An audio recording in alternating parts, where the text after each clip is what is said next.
Assalamualaikum warahmatullahi wabarakatuh.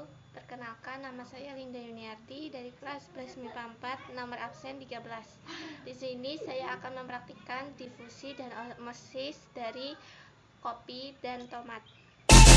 Percobaan 1, difusi. Apa sih pengertian difusi itu? Difusi adalah peristiwa mengalirnya atau berpindahnya suatu zat dalam pelarut dari bagian berkonsentrasi tinggi ke bagian berkonsentrasi rendah. Alat dan bahan yang digunakan dalam difusi adalah air dingin, air panas, kopi, dan sendok. Langkah pertama, ambil 1 saset serbuk kopi, kemudian kita potong bungkus kopi. Langkah kedua, kopi ditakar 2 sendok makan.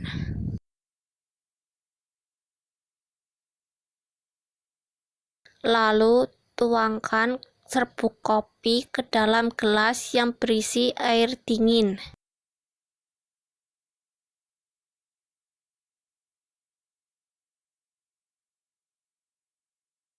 Kemudian kita akan menaruh serbuk kopi ke dalam gelas yang berisi air panas dengan takaran 2 sendok makan.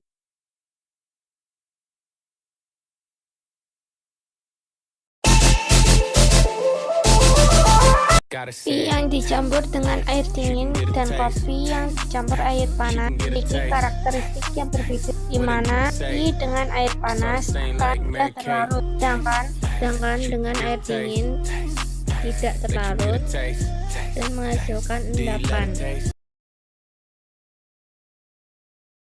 Apa sih pengertian osmosis itu? Osmosis adalah perpindahan molekul pelarut, misalnya air, melalui selaput semi-permeabel dari bagian yang lebih encer ke bagian yang lebih pekat atau dari bagian yang konsentrasi pelarut, misalnya air. Alat dan bahan yang digunakan osmosis yaitu 2 buah tomat, 2 gelas plastik, air, dan sendok makan. Ambil garam dengan takaran 2 sendok makan ke dalam air dingin, kemudian masukkan tomat ke dalam air yang berisi garam dan air biasa. Air dingin yang sudah diisi garam lalu diaduk supaya garam larut. Untuk melihat hasilnya, kita akan menunggu selama 15 menit. Tomat yang ditaruh di dalam gelas yang berisi air dan garam akan lembek dan mengkisut.